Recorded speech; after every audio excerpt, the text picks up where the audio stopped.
नमस्ते, मैं मंदाकिनी मिश्रा।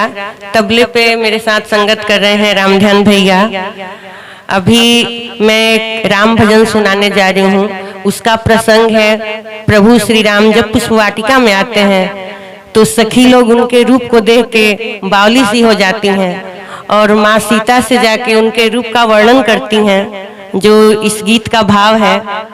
और मेरा और भी गीत सुनने के लिए और भी मधुर भजन सुनने के लिए हम मेरा चैनल है लोकगीत धारा, उसको जरूर सब्सक्राइब करें। और भैया का चैनल है तबला रामध्यान गुप्ता, उसको भी जरूर सब्सक्राइब करें। आइए भजन सुनते हैं।